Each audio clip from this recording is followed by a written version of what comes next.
Welcome to the Gaming Coop, the best space to talk about all things future. Let's introduce today's players. Player 1.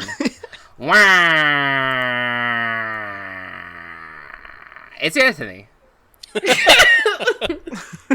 I counted on my hand, by the way. Player 2.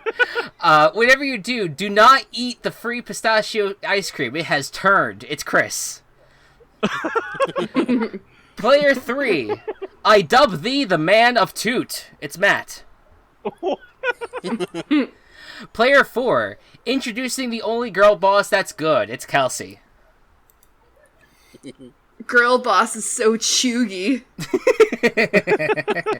Player 5. How do they do it, Walsh, when you wash the wet wall of out wet Walsh the dirt? It's Walsh. What? What? How do you in the food? It's how you open the oven. Fuck. Yeah. And finally, player 6 looks at this photograph. Every time he does, it makes him laugh. How did our eyes get so red? And what the hell is on Walsh's head?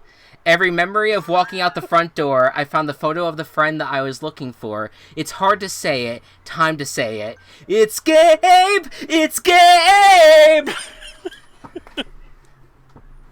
I have no idea how to. Man, can I tell you that I thought I was bringing a weird energy tonight? Wow, we all are. Hey, listen, I'm here for it. This is a good episode to do it because this is all over This was the best round of intros that we've ever had. Yeah, no, this is solid. I was going to sing that whole last thing, but I didn't feel like it. And then at the end, I was just like, no, you want, let me bring it. Let me just. Man, maybe I should quote Cars 2 more often. Yeah. Was that actually Cars 2? I had no idea what that was from. Okay. Every I one watched... of my intros, I have quoted an animated I know, movie. but I'm like, I felt like for some reason, because it said, I think it was the pistachio ice cream part. I was like, okay, this just seems like a made up line now. I don't know. This is from somewhere. That's when Tomater, because they're like going around international, and Tomater's like, "Ooh, free pistachio ice cream," and the guy's like, "Wasabi." And he's like, what's up with you? I'll have the free pistachio ice cream. Actually, I watched Cars 2 the other day. Is it still as bad as we remember it being? It's still pretty bad. Okay. Yeah. there's no hope yet. Nope. Welcome, everyone, to the Gaming Coop. We are here today to talk about the games we are looking forward to over the course of the next year, 2 years, maybe more, depending on how many delays happen. We just got through E3. I watched every conference. It was a mix of both really amazing, cool moments and a mix of why did they think they wanted to put on a conference that was just them talking for 30 minutes straight without showing any gameplay. But that's in the past. That is what it is. But yeah, we're going to talk about games generally that are coming out in the future. We're not just going to be focusing out on E3. Despite that, even though I think a good amount of us are going to be talking about games that were revealed during that week. I think it's going to be a nice little change of pace because we're going to go around a few times with everyone mentioning a few games that they're looking forward to, and we do have a fun mid-segment as well planned. But let's just get into it. All right, let's just get into it. What is it? Is it? Let's just dive right into it. Yeah, it's Philip DeFranco, whatever the fuck his little intro is. I was jump into it. Oh, let's just jump into it. All right, so Anthony, you're gonna start us off. What is the game you're looking forward to? I'm looking forward to Shin Megami Tensei 5. I have played a handful of the games, like going all the way back to when I was in high school. And what I think is really cool about these games is the fact that you befriend your enemies. But it's not like Pokemon, because you'll run into like an actual demon and you'll talk to it. And that's instead of doing a combat action. So if you choose to talk with it, you can't attack it, you can't defend yourself, reload your weapon, that kind of thing. And when you talk to them, each demon has one of several personalities where they start bargaining with you. And they're like, alright, you want me on your side? how about you give me some of your health? And then you'll do it. And sometimes it works out, and sometimes it doesn't. Sometimes they'll drag you on for a bit and like keep asking for health, money, items, that kind of thing. And then they'll run away. Or they'll be like, thanks, sucker. And sometimes it works out, and they join you. And it's not always the positive interactions either. Sometimes they'll be like, you want me to join you? And you have to be like, of course not. I'm going to kill you. And they'll be like, all right, I'm really scared. Will you let me in your party? So it's just a really interesting dynamic that I haven't really seen replicated in other games. And the last few ones have been like an alternate universe Japan, where it's like almost post-apocalyptic, but you kind of end up in the middle of these giant conflicts between like heaven and hell, and it gets really deep, and it involves all these different gods from different cultures too. So it's a game that has a really interesting kind of scope and slant. So I'm excited. They haven't shown off too much about it yet, but the graphics look amazing on the Switch. And it looks new enough to get really excited about and to see what they do differently without changing too drastically from what it's always been about. Yeah, absolutely. Is anyone else? Sweet. Has anyone else been into the Shin Megami? Oh my god, I can't even say it. Shin Megami Tensei franchise, or is Anthony the only one? Like, the only interaction I've had with it was through Persona, and that barely counts. So Yeah, Persona is definitely a hold of another animal. But it did look very interesting. It was kind of like one of like the more showcased games at the Nintendo Direct, because that was like one of their longer showings that they did. It does look very interesting. What is just the main difference for you? And then we'll move on to something else. But what was like the big difference for you between this game and like the other games for you that you're looking forward to? So the other games have all been on portable consoles, so they've kind of had to sacrifice, some graphics. The 3D areas have kind of been a little blocky, polygon-wise even. And it was a little hard to really get a sense of the scale of the world, especially because they use like fixed camera angles for it. So it's always felt kind of like claustrophobic when you actually play the game, and that can get stressful when you're looking for items, trying to avoid monsters, that kind of thing. With this one, it looks like it's almost like a wide open level design where you're actually in a 3D space where you can move the camera around. So in addition to things looking really gorgeous in-game, it looks like you're actually able to move around in a 3D space, which I think will be a huge upgrade for the game. Yeah, absolutely. Yeah, and I think again, it definitely has been like one of the like the big like top most like talked about games. Like I guess just because it is such a massive franchise. Yeah, it's awesome that it will be coming out. Oh God, November is loaded, man. Yep. It's coming out November 12th. Yep. Next up is myself. I'm going to talk just for a bit about Psychonauts 2, because I believe last time I talked about Psychonauts, so I don't want to necessarily, or I think either I or Anthony talked about Psychonauts, I forgot. But I just wanted to just say, because this game I have been looking forward to ever since I played the first one, which was in 2019. In fact, like to the day. So it has been exactly 2 years since I've been excited about this game, and now it finally got a release date for August 25th, or 24th actually, either of those days. But it's again one of those platformers that just they did so much the first time in trying to showcase the characters in a very unique way by kind of creating worlds revolved around their personality. And I am fascinated to see where this new entry is gonna go. Game Informer just did like a whole big magazine spread dedicated to the game. I didn't do too much of a deep dive on that because I kind of want to try to keep as much to like in terms of excitement. I kind of want to keep some things spoiler free for the time being. But I mean, it looks awesome. The game, like, you could see that it is just such an upgrade visually.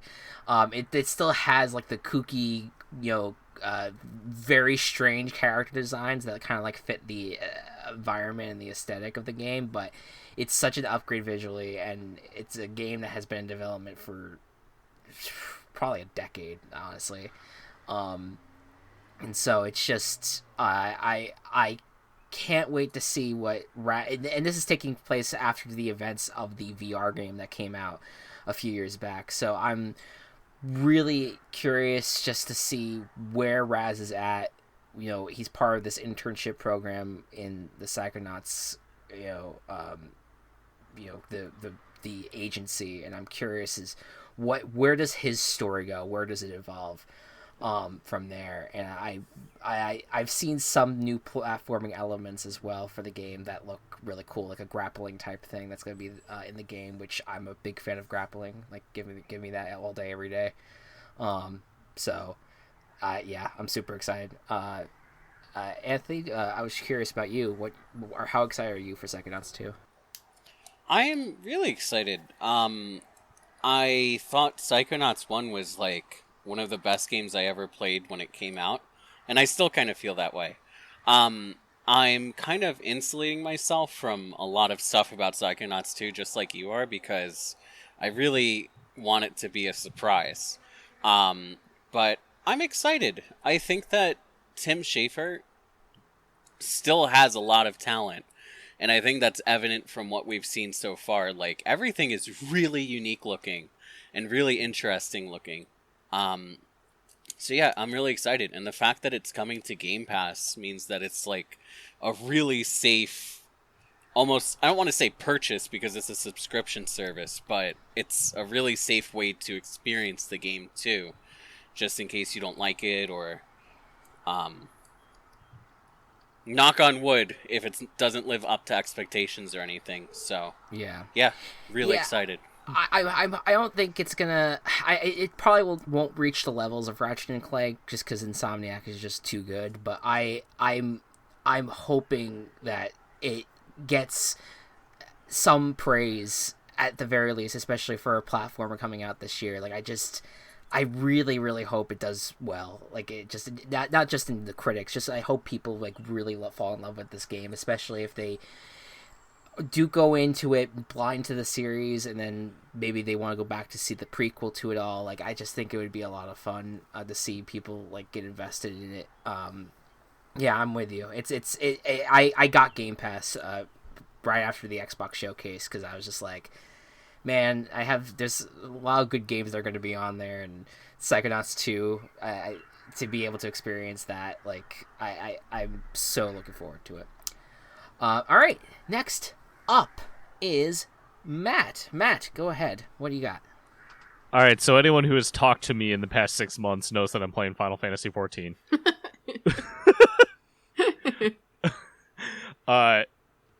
Literally has been like a life-changing gaming experience for me. It is probably among like my top 3 games of all time now. And it's not over yet because it's an MMO and therefore there are expansions. And the one that's coming out in November, subtitled Endwalker, is going to be what I assume, and kind of where the story is leading, and from a couple things I've read, kind of like the climax, the ending to this particular story.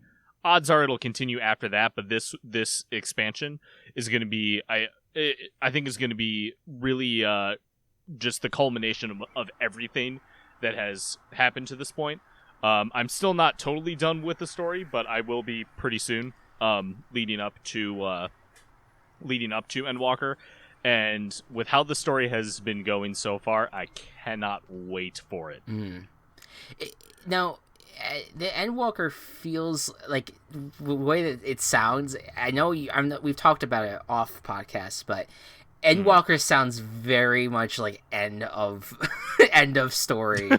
content. Would you, is that what it is, or is it more so it's like it's kind of maybe ending like an arc, so to speak? It's so all of the expansions have kind of been their own mini arc. Okay.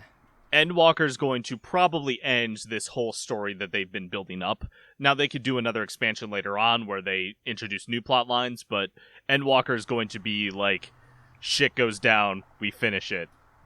The conflict that we've been having over the currently 4 expansions is going to come to a resolution. That I'm confident in saying. Yeah. Okay. Yeah. And they haven't really shown enough yet to kind of indicate otherwise. Yeah, and I haven't looked super into it yet, just because I wanted to avoid spoilers. I didn't want to. I wanted to finish the current story stuff that's out before I see what's in Endwalker. Totally. Just so that I don't get spoiled for anything that I'm about to see in the next 10 hours of gameplay. Now, this might be like slightly off subject, but is there a pattern to how the Final Fantasy franchises like releases their games as like MMOs, or as they release them as so it's been games? 11 and it's been 14. Okay, are the only MMOs. So then you're thinking 17 would be the release of another MMO. If they follow that, right. They don't necessarily have to. Right. No, I was just curious because I know 16 appears. It seems like it's going to be like a single player game. It will be. And it's from, like, Final Fantasy XIV is so popular right now. Like, it's the most played MMO. So it's not, like, this could sustain for a really long time. Yeah, definitely. Yeah, I was just curious, because if they are looking to end off stuff right now, like, if that may be an indication, like, all right, well, maybe we'll start developing a new MMO platform or something. Like, I don't know. Yeah. I'd be curious about that. Yeah. And we will now move on to Kelsey. Kelsey, what are you looking forward to? So I'm looking forward to the Mass Effect sequel, which I guess they're calling Mass Effect 5. I mean, I thought we weren't really acknowledging Mass Effect 4, honestly, but that's fine. I haven't heard anything like that, no. So I did a quick search for, like, just to refresh myself, since it's been a little bit since I have watched the trailer or anything, and when I pulled it up, they're referring to it as Mass Effect 5, so okay. That's fine. Yeah. I'm super looking forward to this. I am currently working my way through the Legendary Edition that just came out. Mass Effect is one of my all-time top favorite game series of all time. My favorite trilogy that I've ever played, and I just love the story, I love the combat, I love the character. So, obviously, I don't hope this isn't like a spoiler. I'm assuming Mass Effect's been out for almost a decade, the first one at least, so I would hope that people have played through the trailer, or rather the trilogy. But the character that you would play in the first 3 games will not be in the 4th game or the 5th game, obviously, if you've played it and you know. So the events, I'm very curious to see, like, who you play. Are you playing as Liara, who is the blue woman that you see in the trailer recover a N7 helmet? Do you play as somebody new? Who else will you get to meet from your past? Like, I'm just very excited. Yeah. I kind of stayed away from Andromeda because I didn't hear good things about it originally. I think that time has been kinder to it. I think that there are people who say that it is worth playing it. I don't know anything about, like, Metacritic scores or anything regarding it, but I was upset that it didn't continue the storyline of the first 3, and I understand that the 3rd game of the Mass Effect series was supposed to kind of be it, but I appreciate that they're taking it back up and that they're continuing with characters, and I am especially happy that Liara seems to be at least the main character for the trailer, and who it looks like you're, like, the perspective of the game is originally from her perspective, at least. That's what the trailer seems to be saying, because I felt that Mass Effects 2 and 3 were severely lacking Liara, compared to the first one. So I happen to love that character. So I don't know. I'm just excited overall for like a continuation of the series. I'm a diehard Mass Effect fan. The trailer gave me chills. And it gave me chills too, and I didn't even fucking play the games. You know? Yeah, it's good. and I think that like as I become more of a gamer and as I experience new things, I think that I actually tend to be enjoying a lot more indie gaming than I ever thought that I would, and I feel like I hold an equal footing now indie games compared to AAA games, and there's not a lot of AAA games coming down the pike that I like am genuinely excited for that I don't think are going to disappoint the absolute fuck out of me, honestly, because I just feel like it's been hit or miss for at least like the last 5 years. So this is like one of the AAA titles that I am like really, really genuinely looking forward to coming out within the next however many years. You know, sometime within the next decade, I'm sure we'll see it. Right. But yeah, so that's pretty much my. There's so little out yet for it that there's not much that I can really discuss. But yeah, no, of course. Even if you're not a Mass Effect fan, that trailer is like awesome. Yeah. Oh yeah. First of all, does anyone else want to get their thoughts on the new Mass Effect? Yes. I also love Mass Effect. We just started playing the trilogy again, and it is classic. I agree. I'm optimistically excited for the new one. I think BioWare kind of saw that what they did with Andromeda didn't really work out. They kind of like created a whole cast of characters that nobody has any reason to care about after they spent all these games like getting you attached to characters. So I think we're going to see like more of a return to form with it, and I'm excited to see what they do. I think it'd be really interesting if you ended up playing as Liara. But I mean, people really like to make their own characters, so who knows what we'll see. But I'm really excited to see more. Yeah. I didn't even really consider. I'm sorry, just really quick. No, I didn't even really consider that they might let you play as Liara until I rewatched the trailer, and I was like, wait a minute, because so much of it is like it's following Liara, it's from the perspective of Liara, or I guess technically it's a third person perspective, but still, like, it seems to be focusing on it, and I'd be like, that would be cool, because she's a fucking badass, like, she's such an awesome character, and again, I feel like her story, though largely developed over time, I still feel like it would be such a great character to follow. But you're right, a whole element in Mass Effect is really the customization, not only like physical customization of your character, but like the lore and background and autonomy of your character and how you play is such a huge part of Mass Effect that it would be bizarre for them to like completely ditch that, but who knows. Mm-hmm. Yeah. I actually got the Liara idea from you because you noticed a lot of things in the trailer that I didn't. Yeah. Yeah, Go ahead, Chris. No.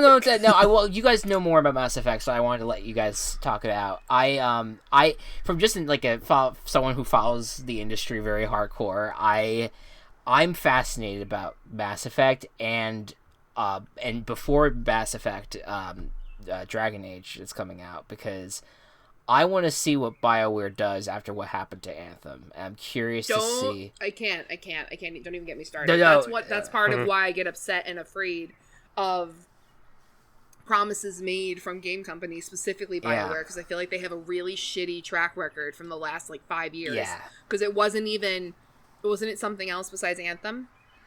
That they fucked up? Well, it was Andromeda that people were not a fan of. Isn't BioWare the ones who were like, we're going to come out with this game, and then it comes out and it's crap, and then people are like, oh, and BioWare's like, oh, that's because we were working on this game, and then that game comes out. It was Andromeda, and then Anthem was that. Right. Yeah. So we'll see what Dragon Age looks like. Yeah, Dragon Age was the next one where they're like, oh, we're so sorry. I just feel like that's terrible. It is. Yeah. Yeah. And Anthem was good. Don't at me.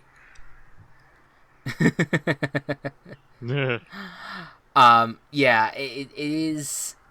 I loved Anthem. Yeah, I'm very curious to see it because I do think that I do think that studio.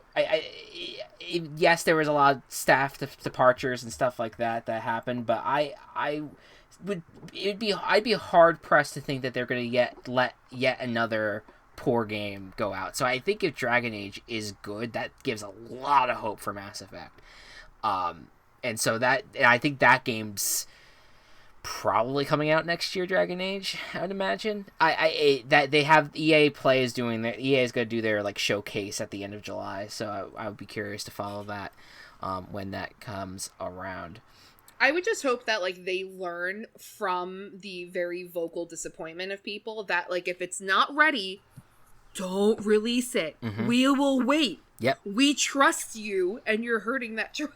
Yeah. Like just hold the game back. Please, for the love of God. It's the biggest problem in I think AAA gaming industry is that people are so antsy to get stuff out and meet a deadline, meet the moneymaker, whatever, and it just ruins the game.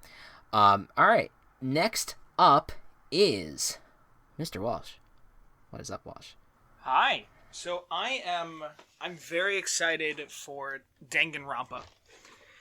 And I've heard a lot of good things about Danganronpa. I haven't played any of the games in the series. I have watched the anime.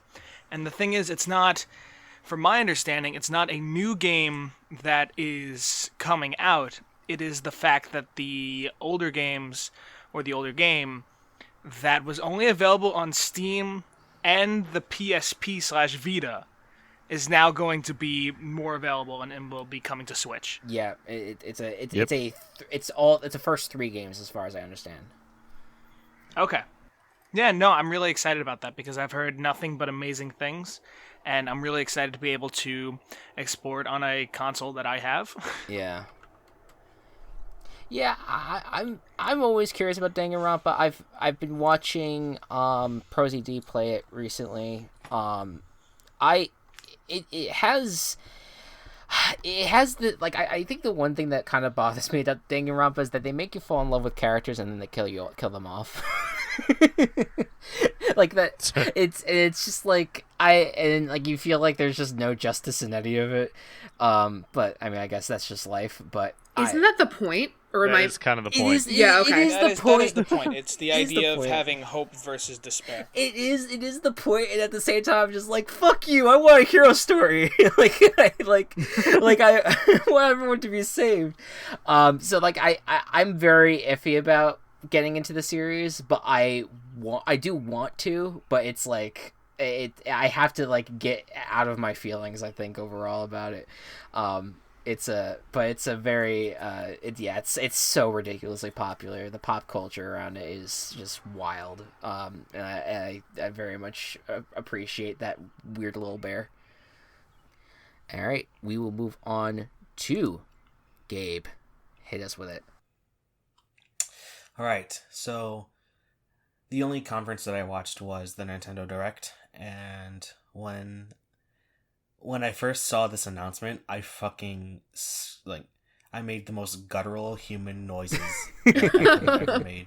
Well, I was on call with you guys. Yeah, I was like, I feel like I remember that. Yeah.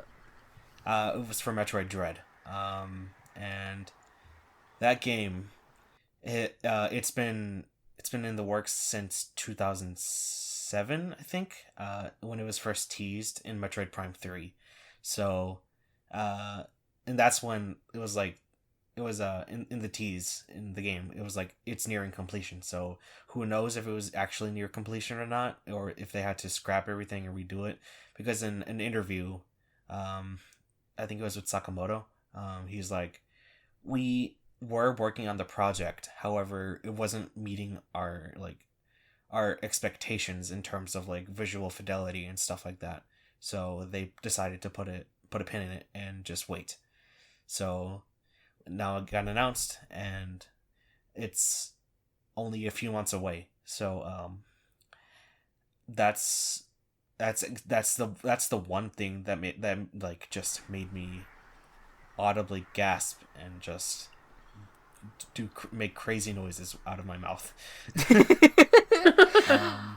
And like, this game has been a long time coming because the last 2D Metroid game was 19 years ago. Or the last 2D Metroid that wasn't a remake was 19 years ago with Metroid Fusion. And Metroid Fusion is Metroid 4, so Metroid 5 is considered the fifth game, and it is also I think it was Sakamoto too. He said that it was the end of Samus's arc with the Metroids, so this could be the end of her storyline, or it could be opening up different games with her as a character. But this is it. Like I have a lot of expectations, but I know that I shouldn't be holding any just in case, you know. Sure. But sure. I feel like this is gonna be one that makes a mark, because on the Nintendo eShop charts for the Wii U and 3DS, Metroid games are at the top. Metroid Prime Collection is number 1 on the Wii U eShop. Metroid Fusion and Metroid Zero Mission are at the top also, in like top 3, and then Metroid Samus Returns is in top 3 on the 3DS eShop. So that just warms my heart seeing all this Metroid love after so long of nothing coming like sequel wise. So I'm extremely happy about this. I want to give the floor to Anthony on this as well, because he's a big Metroid boy. Yes, Metroid deserves to be scary and two-dimensional, because oh my god, Metroid Fusion is such an amazing game. I still play it every now and then because it's kind of like a direction. I think that Metroid has always been a little bit scary, but it's always been like the scariness of the unknown and like alien life and discovering things that people haven't discovered before. But Metroid Fusion was like, no, you're going to fight this creature that could be anything. And in fact, this creature is also you. So to see them return to these roots where you're actively being hunted as you play the game is so amazing. The game looks beautiful. It looks exactly like what I remember the old 2D Metroids looking like, which is funny because if you actually look like them, you could count the pixels. I think it's like truly a gift. I also made guttural noises when I saw it revealed, and I just got so happy to see it, because these things are like, they're kind of like business risks, right? Like, we realize that the games that we play, if people don't purchase them, then the company is going to stop making them. And there's not really a demand for two-dimensional games. Everybody likes to play 3D games, especially from AAA developers. So for Nintendo to actually take a risk and be like, you know what, why don't we give you guys a Switch game that's a 2D Metroid? That's a huge risk on their part. And from everybody's response so far, I think that they made the right decision by bringing this back. Just based on numbers alone, like Metroid Dread's like special edition and amiibo pre-orders sold out in less than a second, and that's partially due to scalpers, but also because of the sheer amount of fan support that wants it. But even the fact that scalpers went that route too shows you that they feel like it's an investment worth making. Not that they should, but like, just saying, like we do not. Kelsey's views do not reflect that of the Gaming Coop. Scalpers are bad, but like, I'm just saying, like, that shows you that even their anticipation of it is that it's worth something to go that route. Just to say something else, I managed to pre-order the amiibo from Germany. You got it. You got You're it. a badass. Das Amiibo. Love it, man. Das gut. I am so excited for you guys. The rumors about 2D Metroid have been so there for years now, and it was very much ramping up leading up to E3. I listened to GamesBeat Decides with Jeff Grubb, who I respect as a reporter, and he has been saying like, they have a 2D Metroid. They're just waiting for the right time to talk about it. They're waiting for the right time to announce it, and it could be this E3. And sure enough, it was. No one expected that it was going to be Metroid Dread, like you said, a game that was announced 15 fucking years ago. Like, that is just wild. And it was one of those get hype moments that I try to watch as many people's reaction to it as possible. Because the moment that Dread comes across the screen, watching like the reactions online to it is just so good. It's so fucking cool. And I'm excited. It is definitely not a game I would play, but I respect the fuck out of it, out of the franchise, and I love that it's back for people that really love it. I'm pretty sure that every time I cried about not having a new Elder Scrolls fast enough, Anthony would be like, "Don't you even fucking Metroid still didn't give me," and like so he like every time that was like his rebuttal was to come at me with Metroid. So yeah, I'm very happy, and now you have nothing to rebuttal with it.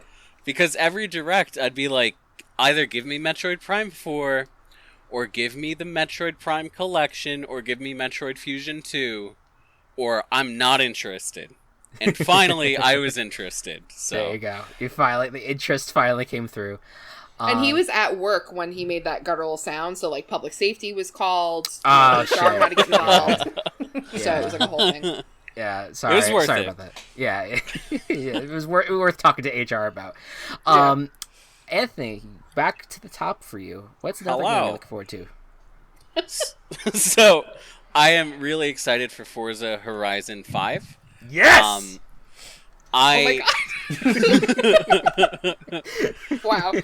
I played so many racing games when I was like in middle school, and I completely forgot about it for like a decade.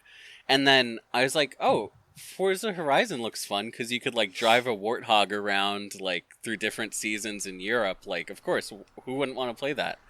And then I got it, and I'm like, oh my god. It's like in Ratatouille when he takes that bite and like his childhood flashes back. I was like, oh my god, a racing game that like doesn't take itself too seriously, lets you play as all these amazing cars from like even decades ago. Like you could probably play a Model T Ford, like they go back that far, and just explore, do crazy stuff. The series really doesn't take itself too seriously, but does take itself seriously when you want it.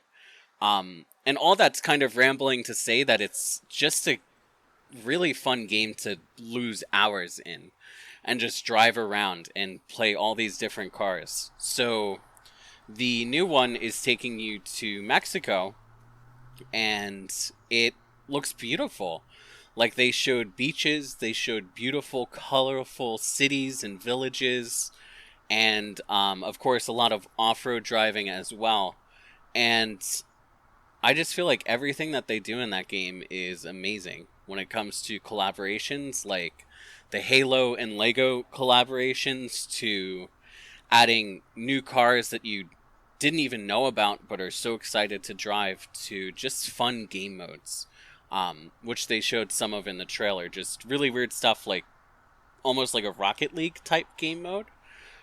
So I think that there's a lot to look forward to, and of course the benefit of it being Microsoft is, again, Game Pass. I promise I'm not being paid for Game Pass, but the best deal in gaming. It's literally like I'm always saying to my friends, like, you gotta try this new game that I just got, and then they sink $60 and they don't like the game as much as me, and they're like, alright, I'm not falling for that one again. But when it comes to Game Pass, like, it's actually really easy to convince people to jump in and try games out. So, really, really looking forward to it. Yeah. I hear the endorsement check being in the mail on our way to us. Yeah, Phil Spencer is like peeking over in the paying window. our mortgage.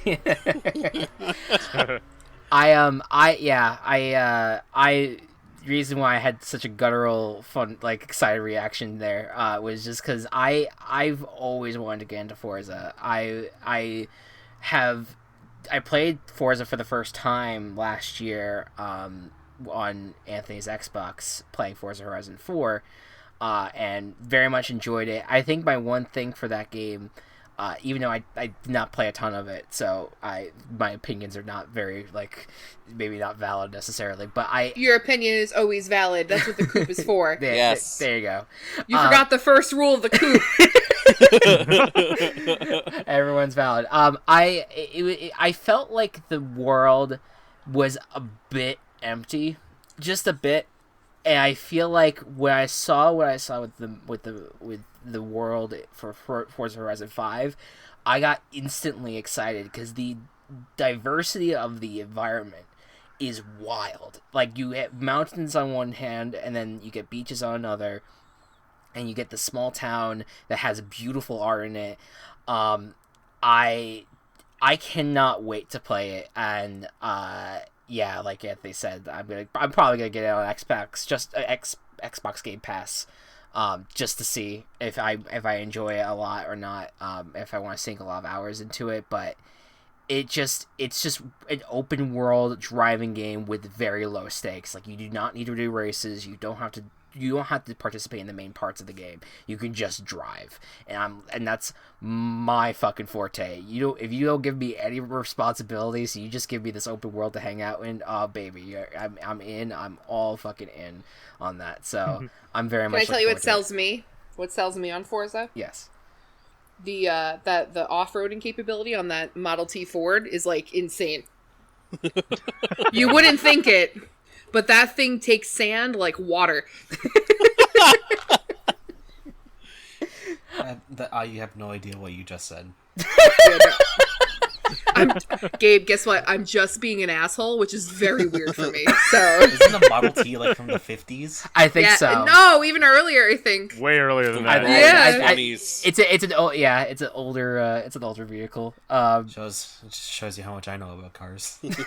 Oh yeah, no, until you actually said that, I didn't realize. I actually do not know what a Model T Ford even is. I know, but it sounds older. It's the first car. It is. Is it really? Did you guys sleep through 7th grade history? Like, what is going on? It's the first car, the assembly line. Yeah, I know about the assembly line. I don't know. I didn't know it was called a Model T Ford. Did you not do that activity in middle school where you did an assembly line and you practiced labor conditions where everyone who, some kids in the class had really good working conditions, but they made like 2 things, and then the rest of the class had shit working conditions, but they made like 20. What the fuck? or like the entire concept of like the Michigan economy, like just that and how it boomed through the Ford manufacture. All right, fine, it's fine. I'm kind of blown away by the fact that they made children go through bad labor conditions. By shitty conditions, we like opened the windows, we turned the lights off, we had to stand up. It wasn't like sounds horrible. Yeah. All right. Well, I hope that the other people in this call do consider getting Forza though when it comes out, because I feel like it would be fun driving around with you guys, just vibing and driving around. But we will move on. Oh, I'm next. I will talk about Horizon Forbidden West. This game, we did get something. We got something at the end of May. And it was a video preview of the game, where it was basically Aloy. It was all gameplay. It was her walking around and trying to rescue. I can always forget the guy's name. The Erend. Erend, yes. She was tasked with rescuing Erend from another group of people, and she basically had to take down a giant robot mammoth, which was really cool.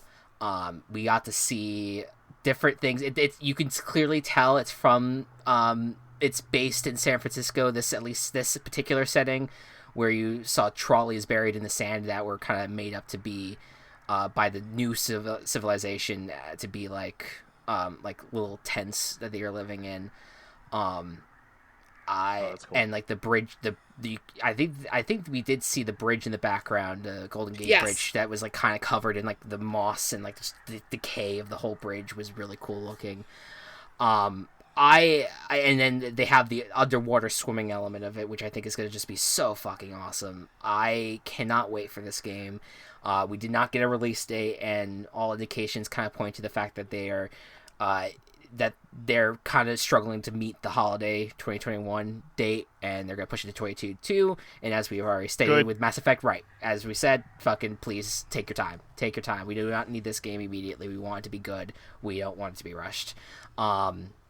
And so but regardless, I am super looking forward to this game, having played Horizon back in March, and having that experience under my belt. thinking it's probably one of my favorite stories in a video game I've ever played.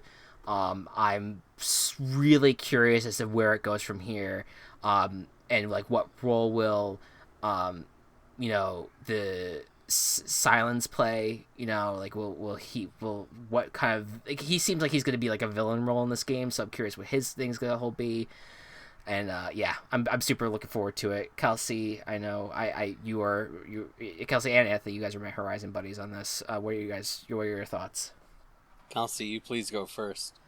Yeah, I mean, I'm super looking forward to it. I so obsessively loved Horizon Zero Dawn, the original, that I am like, part of me is like slightly hesitant to see where they're going to take the game, because I felt like it was so good, so fleshed out. My favorite part of the first one was the socio-political ramifications of everything that occurred and the backstory. So I'm curious to see what kind of narrative this second game takes, because for me, the narrative was the best part. Yep, I agree. Of Horizon. So, and like the story and the way that it was delivered and the fact that it was like hand fed to you over the entire part, like the entire game pretty much, all the way up until that last battle, you were still learning bits and pieces of information.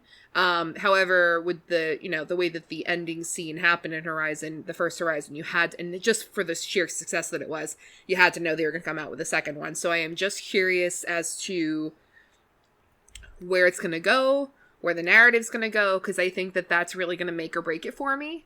Because I don't know if it's going to live up to the first one, but I hope it does. Yeah, like, if they could have created the first one, I hope that the second one's just as good. But that's kind of my, like, I'm going to play it. I'm sure that I'm going to enjoy it.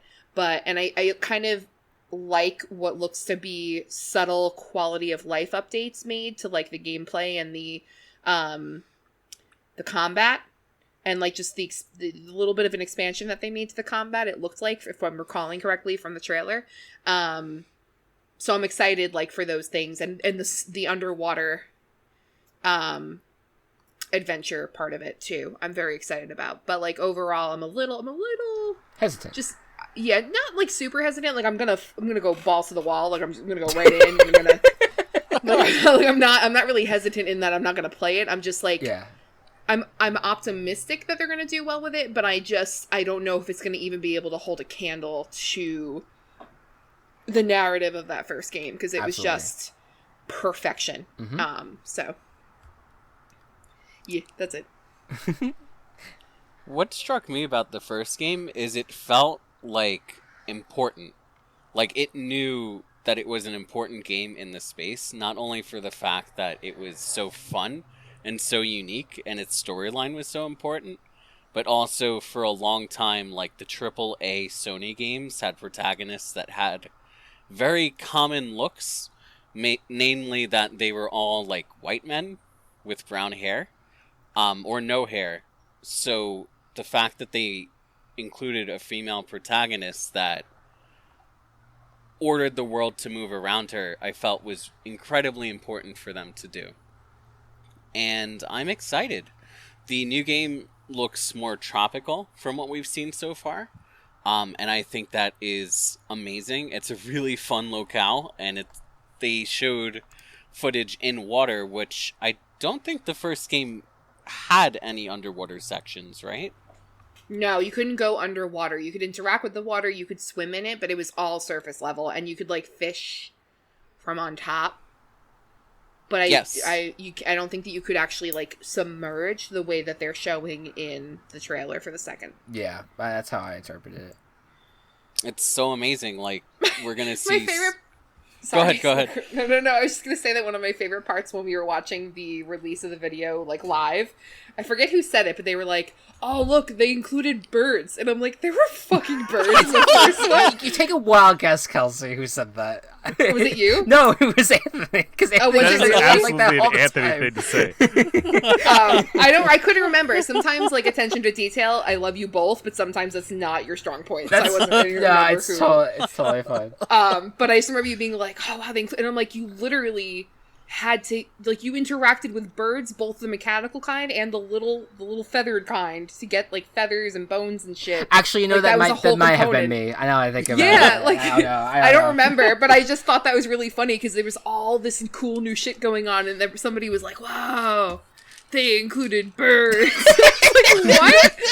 Like, I was like, there had been birds. What are you talking about? So that was a highlight for me. I'm sorry, Anthony, I didn't mean to cut you off, but I just remember that being funny. I just actually want to highlight how the first game's story is like, we need to preserve the world. Like, the world ending is so horrible. But at the same time, they're like, okay, if you want to hold more grenades, you specifically need bones from the last turkeys remaining on this earth. You can't use raccoon bones. You can't use metal. You need turkey bones. Yeah, you know, you need some animal to be still endangered on Earth. It's just how it rolls. 100%. You can't have an open world game without needing specific animal bones. Right. But it looks like a very beautiful game. The setting is incredible.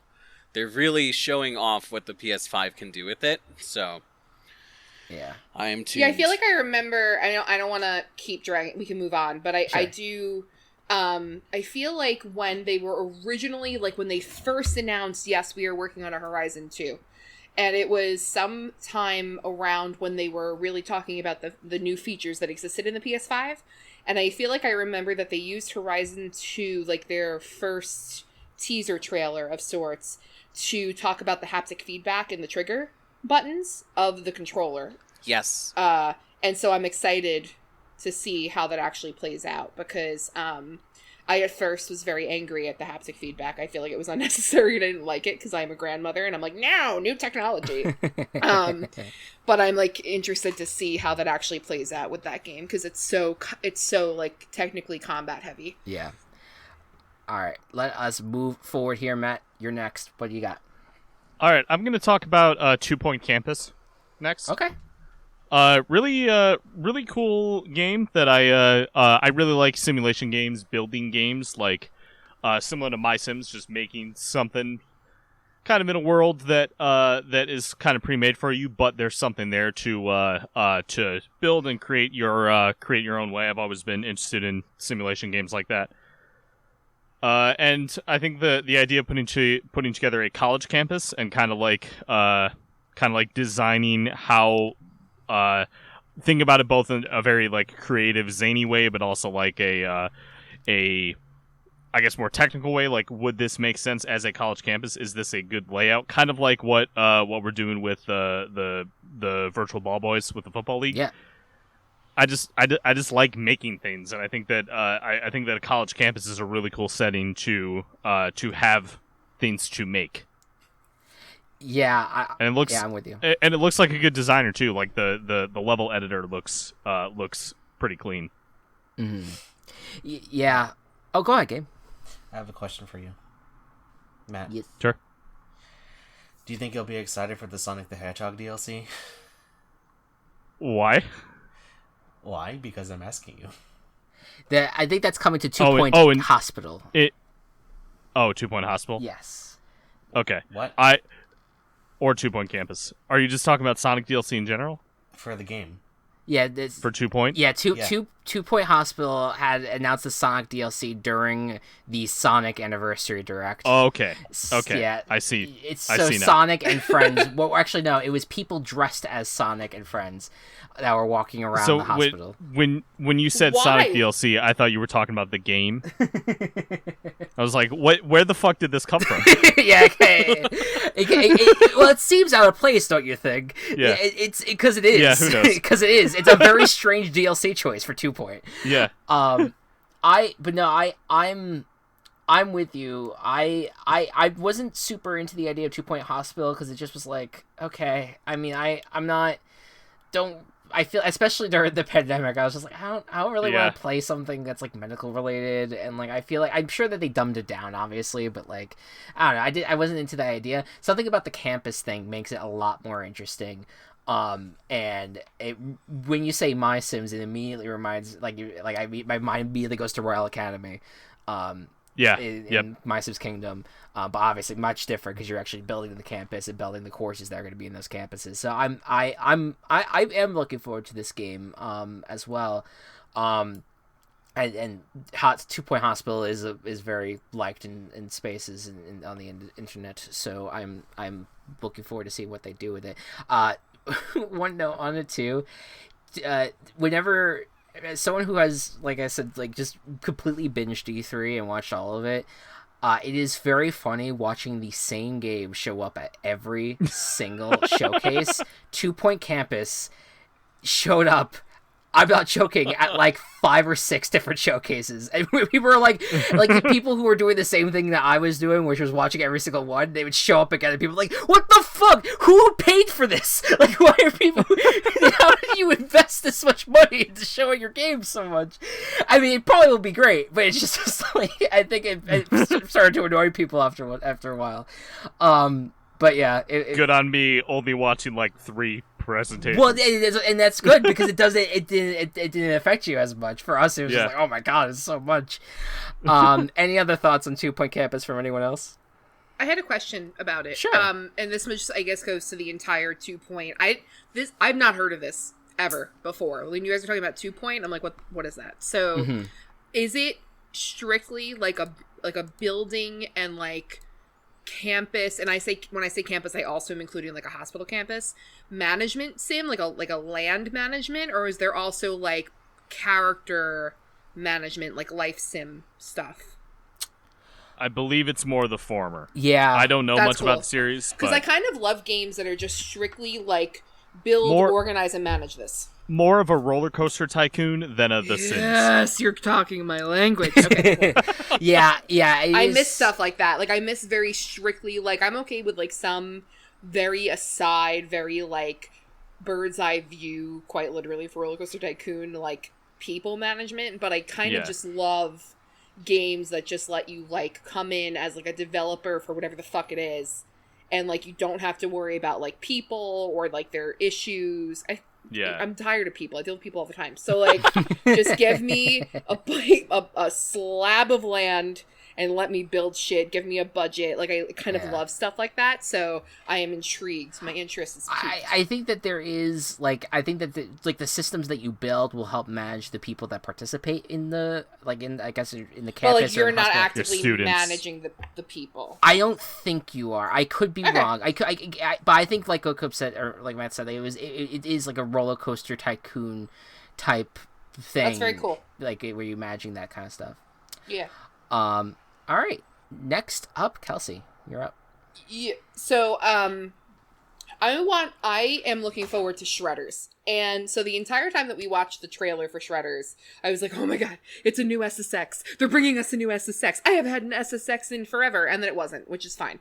But Shredders it gave me all of that same vibes. It looks so good. It looks like it's very specifically like, I don't know if it'll have the SSX format where you can do like super pipes and then like speed racing and then like also like free roaming type stuff. Like I don't know what the structure is ultimately going to be. I haven't looked into it, but I just was very excited because I loved the SSX series. I actually, in looking up Shredders, just found out that they came out with an SSX in 2012, which I didn't know about, and I think I might be able to get it on my Xbox. So I'm looking forward to that. But I was so into SSX when we had it, and we had it on the PS2, and it was just like my shit. I loved it. We played all the time as kids. So when I saw Shredders, it like unlocked my memory box, and I was like, oh, I love that so much. And it looks like it's going to be really good, and I like that, like, particularly, like, it looks, just from their website, it looks like you can, like, it's multiplayer, you can, like, explore, as opposed to being put into, like, strict races or gauntlets. Fuck yes. And it's like you can it says define your style in like 3 different fonts. But it's like, I guess you can, it looks like there's like a lot of autonomy that you get that SSX didn't necessarily have.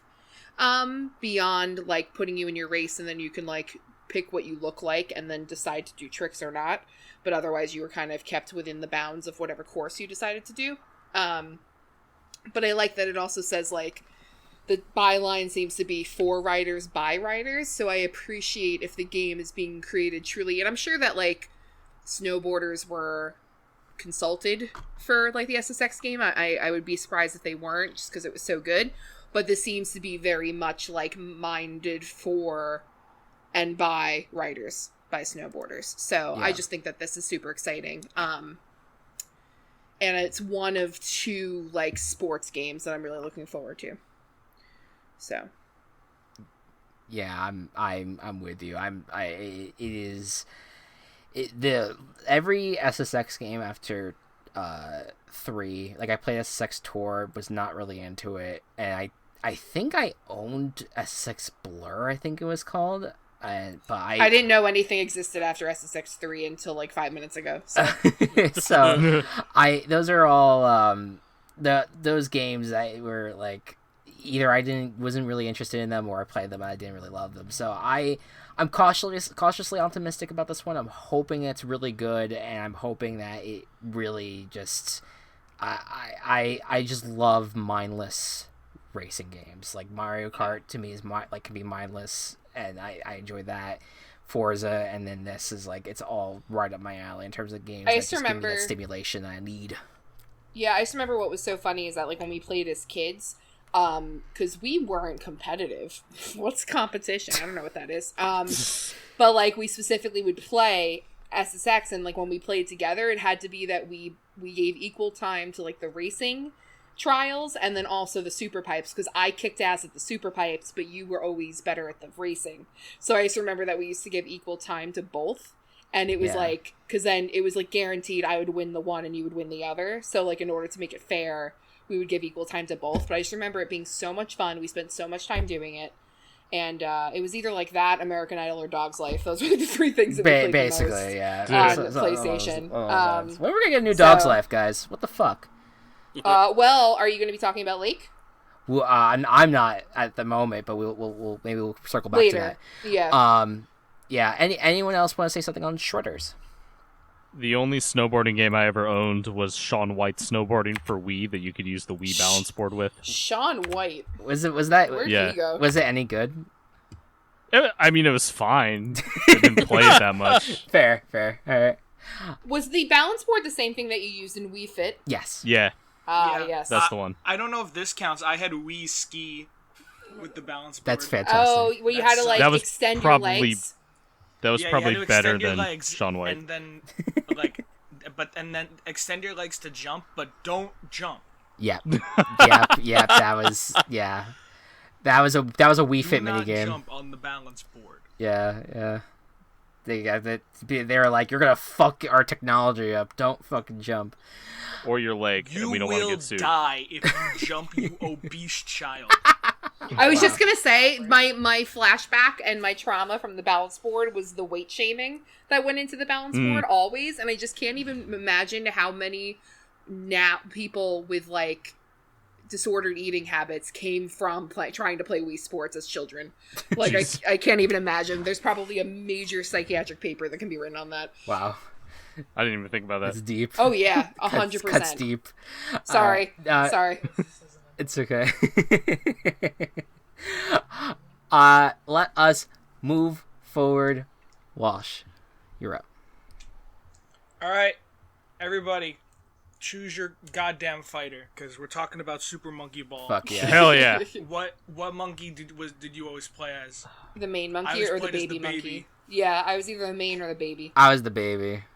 I was probably the main. I don't know. The one with G on his chest would have been the other one that I would have done. His name is Gon. Gon. Because I never went for the baby. You plebeian. Aesthetic. His name is Gon. Yeah, get it right. The main one's I. The gorilla's Gon. The girl one is Mimi, and then baby. That's a small gorilla. Yeah.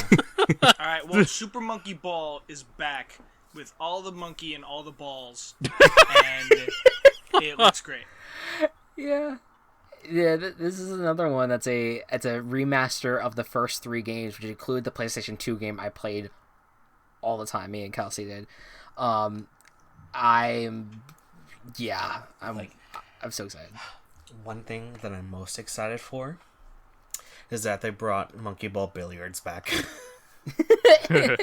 No, yeah, it looks like that because I remember playing on the DS and it had a bunch of mini games too. Oh, all of them have mini games of varying degrees of quality depending that's on the awesome! game. I only played it on the DS. I'm very excited. Yeah, it's just one of those like feel good, like you want to have a good time, throw on this one.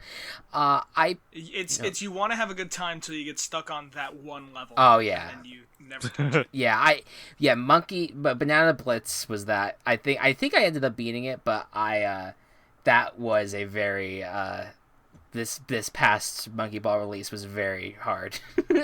There's a lot of hard, difficult moments in that. Like, just imagine doing that on the Wii with the Wiimote and the motion controls. Oh, God. No. What if I don't? Yeah, let's not talk about. Let's not imagine motion controlled Monkey Ball. I did that. You're a better human for it. No, I'm not. I am someone that I love remasters. I love when they come out and like when they this is like it was one of the more underrated, looked over announcements at the Direct, mostly because it was leaked ahead of time. But I'm so looking forward to this, and I think all of us in some capacity have enjoyed Monkey Ball over the years, so it's gonna be a lot of fun for all of us to play. I'm realizing the polarizing reactions I have to hearing that a video game is being remade to a movie is being remade. Yeah. Because when a video game is remade or remastered, I'm like, dude, fuck yeah, accessibility. And then when a movie's being remade, it's like, it's a crime against the arts. Take that, you fucking Lion King. Yeah, no, I'm super looking forward to this game. Another thing. Oh, go ahead. I don't know if it was leaked or not, but you can play as Classic Sonic and Classic Tails this time. Yeah, I think that was a leaked thing. I don't know if they formally announced it, but they did show screenshots of it. Yeah, that's so cool. That's just fun times. You know, use your IP. You know, that's what they did with Ratchet and Clank this past time. This is what they should do this time. You know, with bring in those classic characters. Next up, Gabe, you are back up. What do you want to talk about? All right, so Sonic Colors Ultimate. I love Sonic Colors. I grew up. It was one of the first Sonic games I played on the Wii. I think. I don't know if it was before or after I played Unleashed, but like knowing that it wasn't Sonic in the Secret Rings it was a blessing. But I like Sonic Colors a lot. I also had the DS entry, which I actually started replaying pretty recently, and it stood the test of time to me. Like it's a rush style game, and it's a lot of fun. But Sonic Colors Ultimate, I am very excited for this game, mostly because of the accessibility factor, since it was only on the Wii for the longest time, and plus the fact that it's getting remastered visuals, which based on a lot of gameplay and screenshots, it looks phenomenal, especially in some areas where there's a lot of dynamic lighting and stuff. My favorite example being Aquarium Park, which is a level where you're in a giant-ass aquarium, and you're just running through and doing all kinds of tricky stuff and trying not to drown. However, Sonic can swim in this game, which was a big no-no. Like, just... Sonic is not meant to swim. Anyway, well, yeah. Have you seen the Sonic Boom clips where you touch the water and he just explodes? I don't think they'll accept "gotta go fast" as a medical condition. Right. Fuck. But I love the fact that there's a lot of cool like extras to it. Like there's different cosmetics that you can change by unlocking stuff. And even if you pre-order the digital deluxe edition, where you get like, I think, a lot of Sonic movie style cosmetics, your boost looks like the lightning thing from the Sonic movie, and you also get like different icons or whatever. Plus you get gold and silver gloves and shoes. This is one of the few cosmetic things that you get, but other than that, there's really not much else. Yeah, I'm super sad that it's not on the Switch though. Is it not coming to the Switch? No, the game is. It's just the digital deluxe. Oh, okay, I see. Because I'd be pre-ordering that right now, but yeah, it sucks. I'd have to get it on PS4 then, and I don't like using my PS4. yeah. This is a game I've never gone into Sonic. I've not had just the pull for it. I got Sonic, I think it was Rush. It was called on the DS. Yes. I forget what that was called. I don't know. That sounds right. Yeah. And I've just played a little bit of it. I don't think I hated it, but it just never got into it. But I respect. I really want to see where the franchise goes from where it's at right now, and I think I do want to try out this game just because I also enjoy platformers. I enjoy racing, running games, and I want to see if this is going to be a good entry. I mean, it is. People have said it is from the Wii days, but I'm curious if it's going to get me to enjoy a Sonic game, because if it does, then that's going to be great, because that's another franchise I enjoy, you know. Sonic Colors is one of the games that can vie for the title of best 3D Sonic game. So yeah, it would be a good one for you to do. That's kind of like an iffy, because a majority of the game is 2D. That's true. I'm still gonna count it. So like it's like it 2.5D, I guess. No, yeah. There are 3D segments. It's just more often than not, it will be a 2D section. Okay, I see. Yeah, so I'm looking forward to it as well, to see what happens. All right, before we go to our next game, we got a mid segment. Walsh, you are leading it. Hit us with it. So, in honor of Pride Month, I have asked all of you to send me a video game character. And that the criteria being that video game character is either canonically or head canonically a part of the LGBTQ plus community. And now that I have those characters, you guys are going to guess who sent in that character. Are you guys ready? Yep. I'm ready. Mm-hmm. Now, and you guys can play along at home. You ready to play along at home? Yes. Yeah. Okay, sounds great. I have also, to throw you guys off, added a character of my own. Ooh. I see. Oh. Are you all ready? Okay. Yes. We will begin. Yep. Isabel from Animal Crossing. I'm gonna say that's Anthony. My guess. I feel like that's. I'm gonna go. I was gonna say Kelsey's. I'm gonna guess Chris. Okay, Kelsey, who do you guess? I can't guess. Oh no! Because it was Kelsey's. I didn't know how to get out of that. I was like, I don't know. So, if it's ours, do we guess someone else? It's like playing Among Us. Just to avoid suspicion. Yeah. You gotta. Okay. Embody your inner imposter. I see. I'm so glad that I no longer have to do that. You sussy baka. Among Us. Sorry. God damn it. All right. Next up is going to be Mae Borowski from Night in the Woods. Gabe. All right. Gabe. I was gonna say Matt. I was gonna say Matt too. I was gonna say Gabe. Who is Matu? I feel like Go-Cup sounded suspicious when he said Gabe, but Gabe did not sound suspicious when he said Matt. And that is why I feel like I was initially wrong, but we're gonna find out. It was Matt who sent that Aha! one. Wow. I caught the suspicion. Yeah, I feel like Matt has been the one to. I mean, both of them have played the game, but Matt has been the champion of Night in the Woods. Yes. It's true. Yep, that was the word I was going to use. Yeah. I have played it. It could have been me who sent That's that true. one. That is true. That would have been a good one to throw off. Option. That would have Like, been a good it one to throw warms off. my heart knowing that you guys thought it was completely on brand for me. There you go. Aw. Yeah. All right. Next up is the Bard from Wandersong. What is Wandersong? I'm gonna say it's Gabe, just based off of that. That feels like an Anthony thing. Yeah, I don't know what that is. So Anthony. I'm gonna say Chris. This could be Walsh. I'm gonna go with Chris. Ooh, and the answer was Chris. Okay. All right.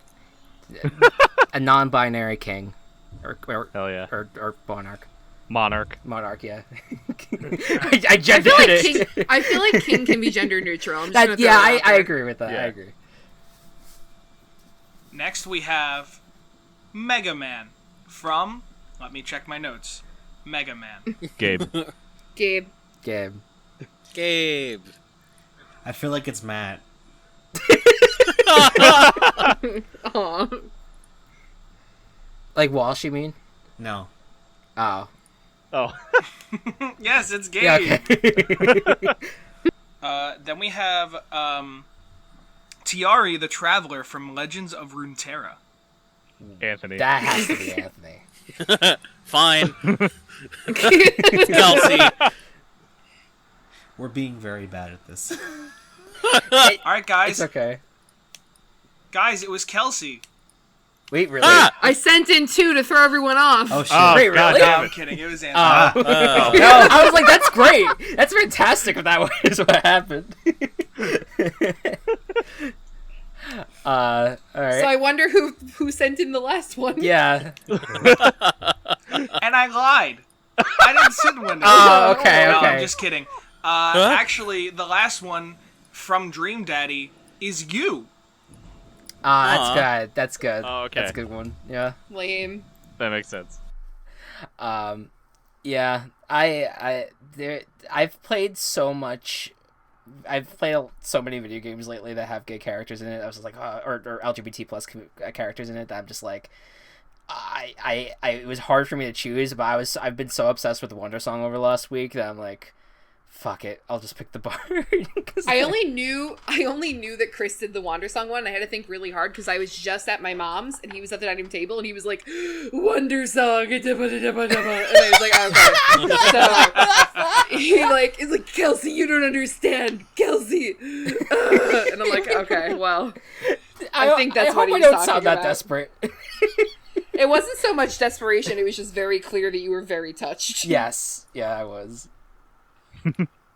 It's just a good old like it's Undertale without the difficulty.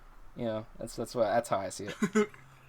So I think about a little more than half of these are, they make it much more canonical that they are part of the LGBTQ community.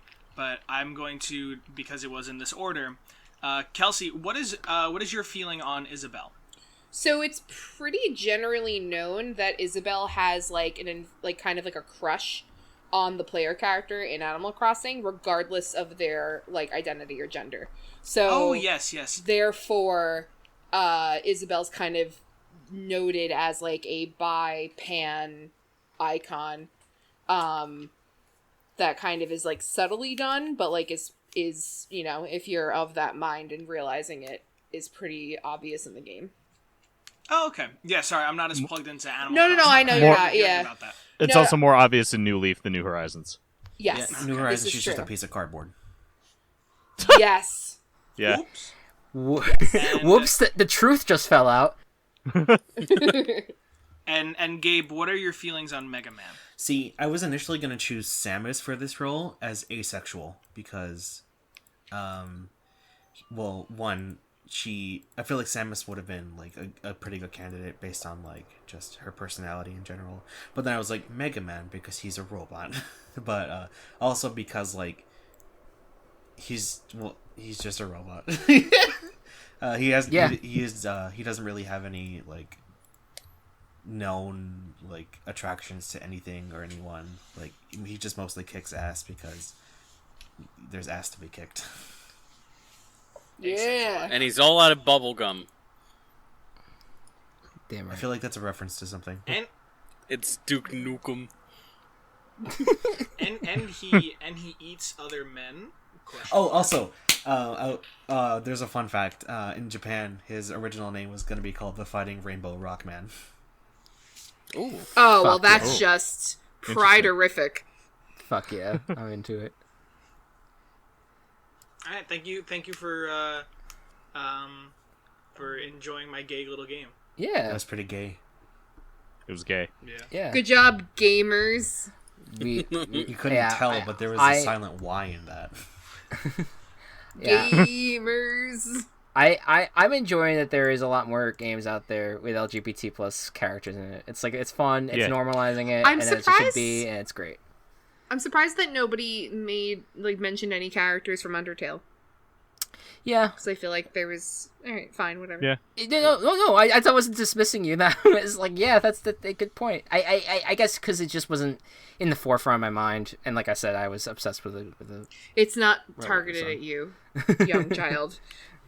Fear not. It's just a general statement. You do not have to feel personally responsible. Be not afraid. The annoying dog is polysexual. Boom. Is that somebody who likes Polly Pocket? Yes. God damn it. Cool. Kelsey, what the hell? Oh, like that's the weirdest thing I've said tonight. Do we have to go back to the before times? Next To the pre times. Yeah, to the pre. to the pre, yes, the pre-show. Let's go through one more time, and then we'll just start shouting games after that. Oh Jesus, I'm ready for this. Let me down the rest of my major melon. All right, so let's just go through one more time. Anthony, you start us off. With what? Do you have Say your next fucking game, you clown. do you have? I know that Metroid was already talked about. Do you have? Is there any other game that you want to just like briefly just be like, hey, I'm looking forward to this at all? Can you tell Christopher's slightly concerned about time? No. Don't take your time. I feel bad if you don't have something that you can think of. I feel like there's something that we can both talk about because it was my next one anyway. Oh yeah, Kelsey. In that case, let me latch on to you, like a little baby koala. I thought you were gonna say leech. Wow. Either would be appropriate. Aren't you excited for Skatebirds? I am very excited for Skatebirds. Do you know what the fuck I'm talking about, or are you just going with this? Of course, it's the birds that skate. Okay. Well, I thought you were excited about Skatebirds, so... do you not remember the Skatebirds trailer where it's the little birds who look ridiculously cute and you can put little hats on them and they skateboard around? Yes, I do remember it. I am also looking forward to that. Never mind. I thought that I was giving you a real rescue here, and clearly it's not nearly as helpful as I thought it was. Do you want... How about this? What's your thoughts on Starfield? From the brief time you have seen it. So, alright, hot take. Bethesda has not demonstrated that they can make a good game within the last... When was Skyrim released? 9 years. What about Doom? Wow. So, Doom is good. I haven't played Doom as much. Because I was kind of burnt out on like video game violence, so I was like, I can't. Like when I chainsawed an enemy in half, I was like, can't play this anymore. Too gross. Yeah. But in terms of like RPGs where you're in charge of making choices, Bethesda's kind of like been dropping the ball. And I think the fact that like they're really heavily investing in MMOs like Fallout 76 and Elder Scrolls Online kind of shows that they're diverging from the direction that I personally enjoy. So I think Starfield is interesting because it's kind of like the basket that they're putting all their eggs in right now. I think that it's going to be a defining moment for Bethesda. They have the chance to do really good and give us a really solid game, like a single player RPG. Mm-hmm. What I'm afraid of is them going with market trends because, let's face it, Fallout 76 is probably really profitable for them. Even though not a lot of people play it, the game's marketplace makes a lot of money because those that do are like, yeah, I'll spend $15 on furniture like 2 times a month. Why not? So I hope that it's a return to form for them. Yeah. Go ahead. No, I was just gonna say like I think like Bethesda has like all these other studios like Arcane and like a few others that have done very well with their properties. I mean, Deathloop looks amazing, and that was gonna be a game I was gonna talk about. and the Redfall thing that they announced, but like they have those smaller studios, but you're right, like in terms of like their main properties, which is their big single player RPGs, like Fallout 4 wasn't like a huge success, and Fallout 76 is a disaster, minus the fact that, yeah, like you said, it probably doesn't make the money because of the microtransaction stuff, or just the free to play stuff anyway. And so I'm hopeful for people that especially, people who love those single player RPGs, that like it does end up succeeding, and the fact that it is gonna be a year out still, and like hopefully they spend the time that they need on it, and also I factor in the fact that that Microsoft bought them, and that maybe that could be like that could help them a lot, because we'll see if like that financing maybe could help them improve the game that maybe they wouldn't have had if they were just still an independent company. So I will tell you one thing though, and this is a prediction I am very secure in. Whatever happens with Starfield, it is going to be compared against No Man's Sky. And with the way that No Man's Sky has been evolving, Bethesda has a lot to improve on, and a lot to deliver. Yeah, I'd be curious. Sounds like a threat. That's right. Todd Howard. Better sleep with one eye open. Oh, jeez. Wow. Anyway, move on. Please. Yeah, I got an indie game I want to talk about. There's so many fucking indie games I am looking forward to. But why don't you do like a mini coop of just indie stuff? We definitely will. The mini coop idea has been on the back burner. I do want to bring that to the forefront again.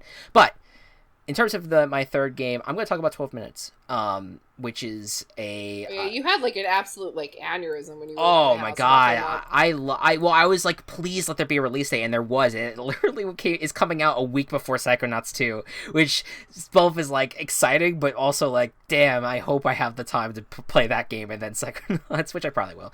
I have no life. But 12 Minutes essentially is... a game that you are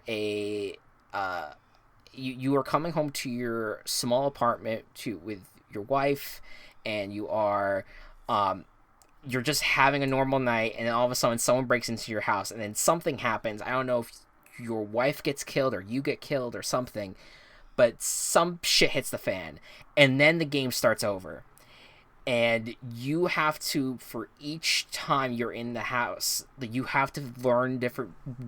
You have to remember the patterns of each of the people that are in there. And you have to remember, like, the different, like, items and things that are around you for each run, in order to kind of figure out your way out of the situation. And takes place over a 12-minute time each time.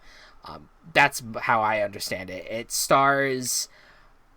I want to say it's William Dafoe, Daisy Ridley, and fuck, who's the other one?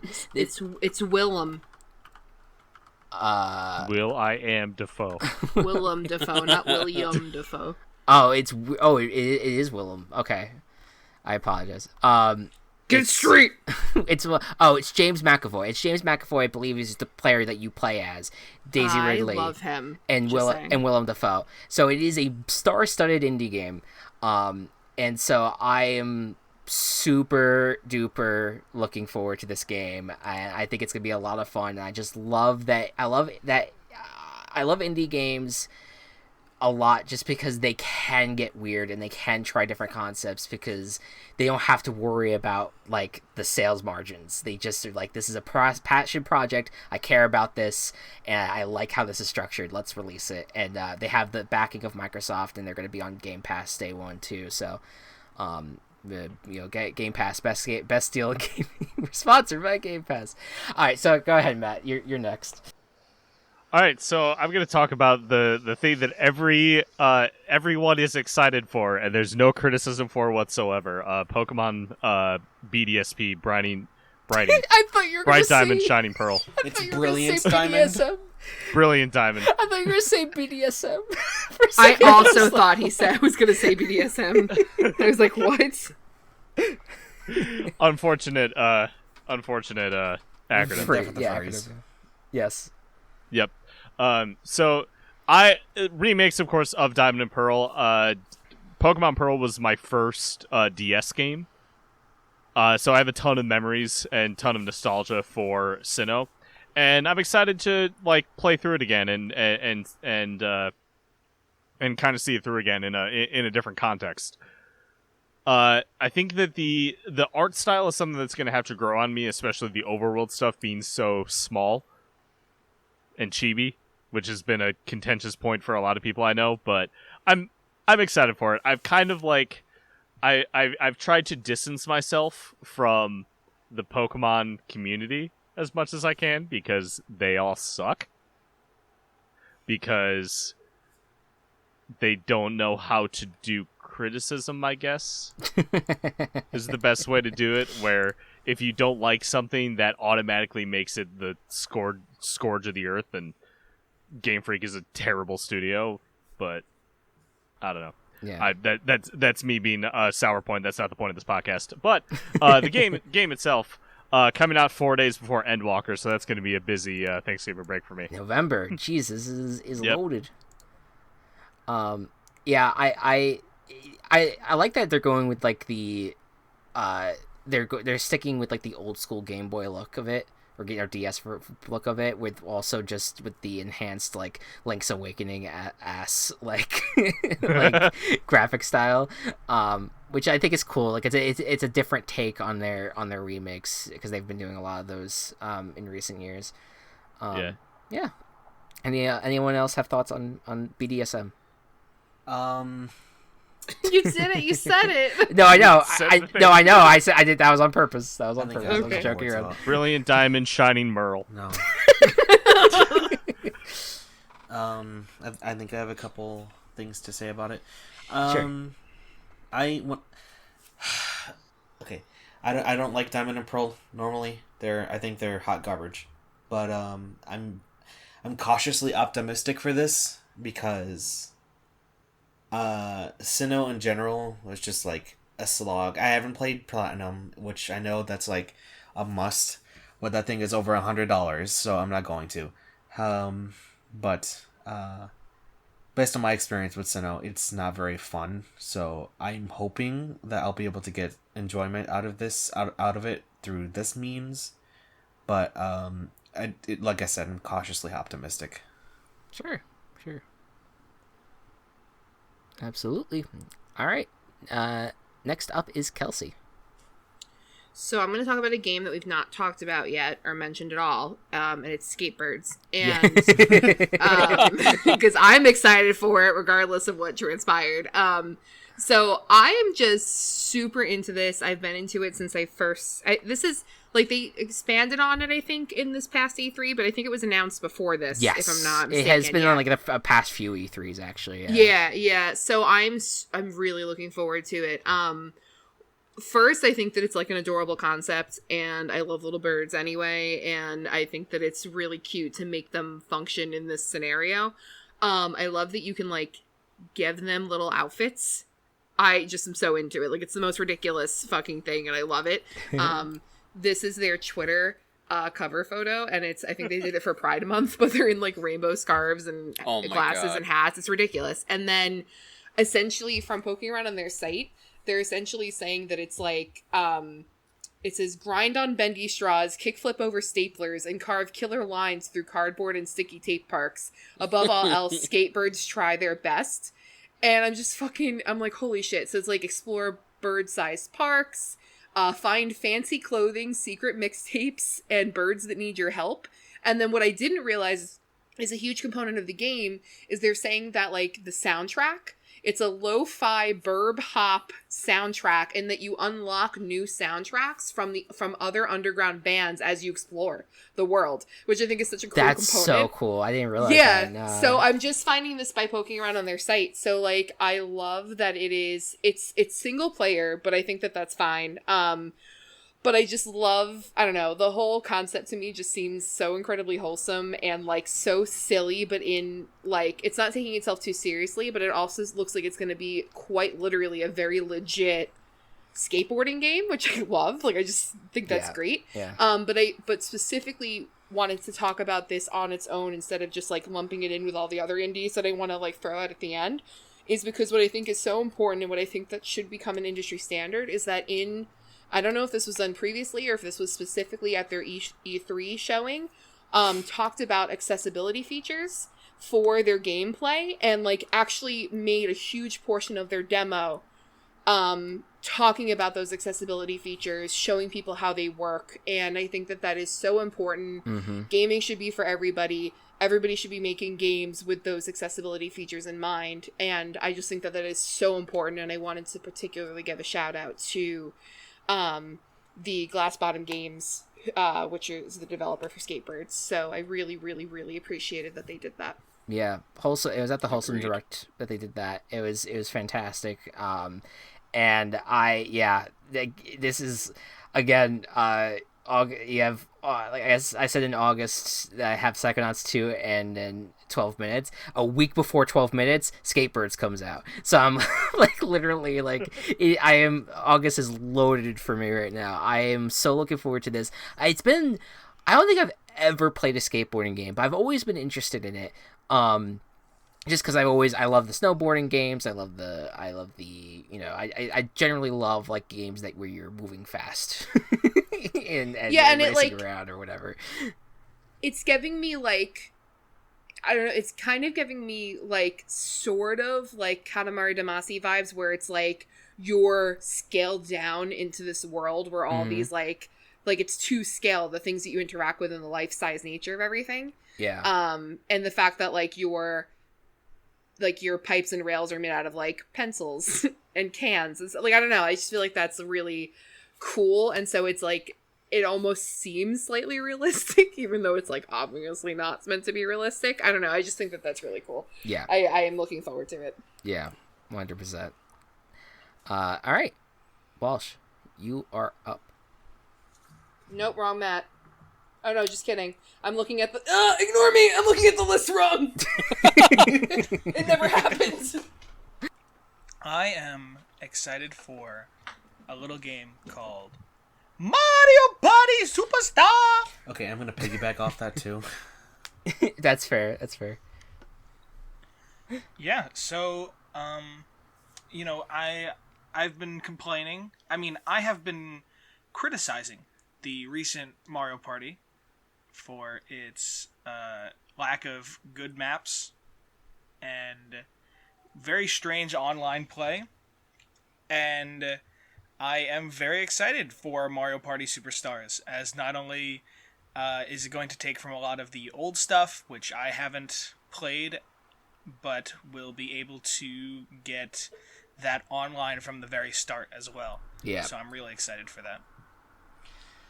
Gabe, would you like to add to that? Yes. Oh, go or Walsh, did you have something else? Oh, I'm just excited to play it with friends and really be able to, have fun with it. For me, I have experienced some of the older stuff with like just playing through N64 copies with friends, but I'm very excited for this game because it, in terms of like remaking things, they're making things a lot more accessible for different types of people. Like a lot of the mini games are going to be reworked for colorblind people to be able to enjoy them too. Like one of the most notable one is Hexagon Heat, where each of the different hexagons you can jump on have different patterns instead of just them being solid colors. So you'll be able to differentiate which one is which is a really cool thing. Plus, like, just the general aesthetic and presentation, because I like Super Mario Party for just how I think it looks really good in my opinion, and I like that they're reusing that art style and tweaking it just a bit to make it look a little bit better, especially with how all the older maps have received a massive glow up, which I also greatly appreciate. It's just pretty much everything about this game is making me very excited to experience it with friends. Also because every single one of the mini games is going to be designed for online play, unlike with Super Mario Party, where only 70 of the 100 were reworked for them for online play. So that's exciting.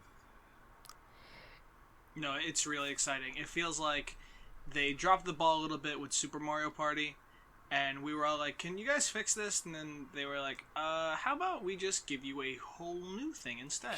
Yeah. I'm just glad that they're bringing back the dice that go up to 10.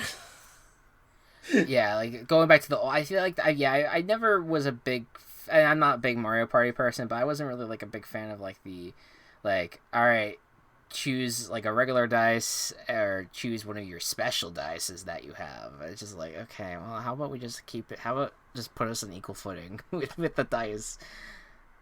You know, like when you have like the 1 through 10, and that's about it.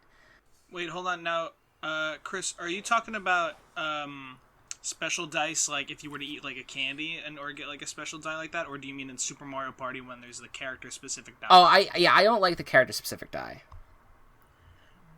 I mean, I like that in the way that it makes them very special and unique. I mean, it does make it so that, you know, some characters become much more used than others. But I don't know. There's like a give and take to it. Yeah, because I hear what you're saying. I think that's fine. I just think that like I prefer games generally that like if you have someone that you want to roll with. And this goes to like a lot of different games on this front. Like if you have something or someone that you kind of want to roll with throughout the game, I would like to have that ability to do that without having to be handicapped in some capacity. And I feel like if there is a character that is just doesn't really have a good die, that's like, okay, well that kind of sucks. Like I'm gonna have to play a different character. And because this character's die is just not up to standard, so it's just that's to me is I didn't really care for that. I'm okay with it being like something that you receive during the game as like an add-on, but like I don't know, it's not something I'm into. But yeah, no, I get what you're saying. Yeah, I do like I like that it's gonna be a remastered, kind of like a remastered like N64 Mario Party, and that's cool. It is kind of weird that they are going to make the new game and not just like make this as DLC for Super Mario Party, after finally adding the online for Super Mario Party. But hey, Nintendo is gonna want us to pay $60 for everything, so it's fine. They could do it. They're a big boycott corporation. Like they know we're gonna buy it. Yeah, exactly. Like they know that we're all suckers. All right. Before we end it off, everyone, now this is just open discussion. Any other games? Anything else you can think of that you want to even just acknowledge? Gonna get Mario Golf tomorrow. Yes. I'm looking forward You just to that. immediately dated this recording. It's okay. It's fine. Not It's like okay. we already have, but you know. it's all good. The illusion of time is. I think it's funny that they're breaking that. sorry. I think that that it's funny that there are two different like soup making games coming out, like the hot pot one and then the. I just think that's funny that just happened, and I'm like, wow, Yeah. Same wavelength. It's very cool. I'm curious to know if there's going to be like an embittered war at who does better. I'm sure there will be. And then they're going to make like a Hulu special about it in 20 years. Hell yeah. I'm into it. Too many cooks in the kitchen. The hot pot game story. A little to the left looks really good. Yes. It looks very like chill and calming. The Power Washer game looks very chill and very satisfying. Paralives, which I didn't realize is a dollhouse simulator. Interesting. Because I just looked that up and it says that. It says that it's an upcoming dollhouse life simulation indie game. Where you're free to build homes, create characters, and manage their lives inside their homes and all around an open world town. So, I don't know. I kind of was hoping it would just be a straight up development game, like building game, but we'll see. I mean, it still looks like that. I don't know if it will have like weird elements to it. This sounds like it's a little bit like the description on their site or the press kit makes it sound like it's a little bit more like they actually have a name for the people. They're called para folks. And like it sounds like it might be a little bit more focused on like characters. I don't know. We'll have to see. We'll see. Yeah. And then just Baron Breakfast also looks really, really good. and I'm pulling all these from the Indie Direct, but then just gonna end it on a walk with Yaya, just take my heart now and rip it apart. Like, it just looks... It's right? A walk with Yaya? Is that what it's called? Yeah. It's a game that revolves around taking your grandma for a walk. Like, just destroy me. Just actively destroy me. I cried at the trailer. It was like 3 seconds long. I just lost it. So that looks like it's going to be very good, but very much... I'm gonna cry the whole time. But anyway, those are my like last little... I'm sure there are others, but I just don't... Yeah. There's so much to cover. The Wholesome Direct generally was just so kick-ass. And much. That it had so many very cool little games that no one would care about otherwise. I highly recommend people listen to it and watch it. They're great company. They've acknowledged that wholesome can sometimes be a problematic word just because people like... Because it's people use it as like a way to be like avoid conflict, I guess is my best way that I could put it. But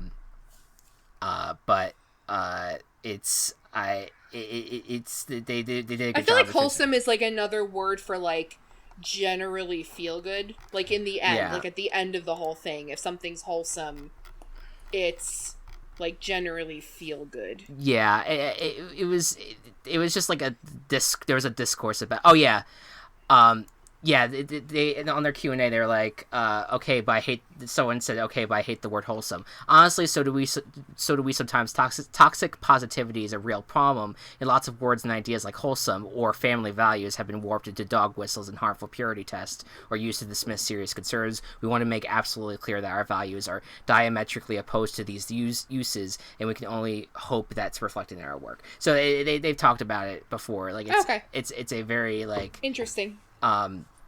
But it's all really cool, feel good games that could be just it makes you smile. Anyone up? I have a lot, but you guys, I want everyone else to kind of go first. In terms, if there's anything else that you guys have in mind. I do. Quick thoughts. Did anybody mention WarioWare? Yes, no one did, but I'm surprised that no one did. I can't believe it's coming back. I'm so excited. Gabe, I think you said next. I'm very excited for the Sonic Classic Games collection coming up on the Switch, or pretty much all platforms. Mainly because there is a big rumor going around that the unused project of the Sonic 3 re-release, meant to be on like mobile devices, is going to be used for this collection, because with Sonic 3, there's a lot of controversy surrounding like Michael Jackson's involvement and like the whole music, the music rights thing, like who they belong to and stuff like that. So it's never really been re-released. However, with this collection, there's a really big chance that it could be getting the remaster, just like the other two have, and I'm like the other two and CD have, and I'm very excited for that. That's awesome.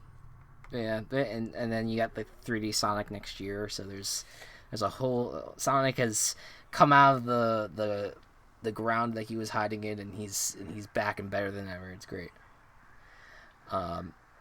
Anyone else had something in mind? How about like all the Left 4 Dead 2 clones? Like, oh yeah, there's a lot of those. I think there are at least 3, maybe 4. But Back 4 Blood looks pretty good. And so did the one with killing all the vampires. That looked fun. Yeah, that was Redfall. That was the Bethesda game. Very generic name. God, wouldn't I love for them to start bringing us back to, like, vampires and get away from zombies. I mean, I'm over both of them, but I rather have vampires in my media. Yeah, I think that they're both kind of like undead. Like, it's like there's that Venn diagram's closer to a circle at this point. But I still feel like I don't know, I'm just so over those tropes, but I feel like vampires at least feel slightly refreshing. Get more werewolf shit in here. Yeah, okay, yeah, I like that. Yeah, or like swamp man, swamp people, like just something else. Yeah. Yeah, I'm in Ooh, 100% give No, me- because if it's anything other than undead, all you internet freaks get all horny about it. That's true. Okay, I You're can not explain. wrong at all. Imagine if they took like the Werewolves of Fever Swamp but made it into like a escape RPG type thing. No R.L. Stein fans. All right, fine. No, sorry. No, I mean, Goosebumps. It would be interesting. It would be interesting. It would be I interesting. read Goosebumps and I have no idea what you just said. Fine. There's like a million books. It's probably one you didn't read. Yeah. I had a lot of just indies that I wanted to bring up, but like the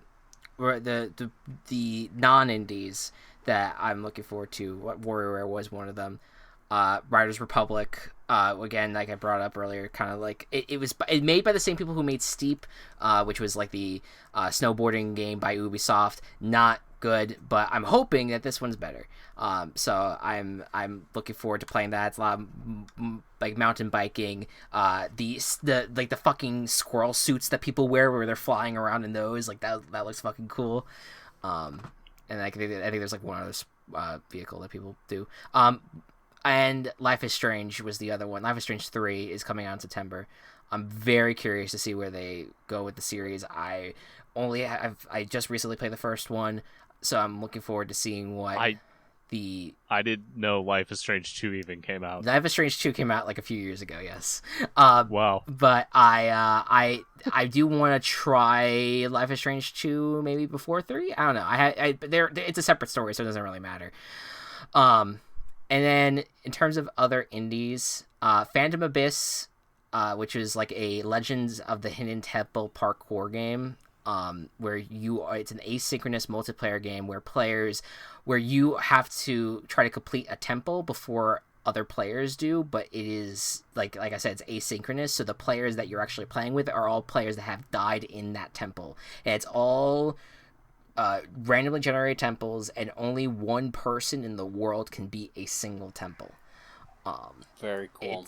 It's so That is fucking pretty insane. Cool. I've seen gameplay of it. It looks like a lot of fun. I haven't seen like reviews on it. I think it's just because it's early access and there's probably not an inclination for that, but it looks like it's gonna be a lot of fun.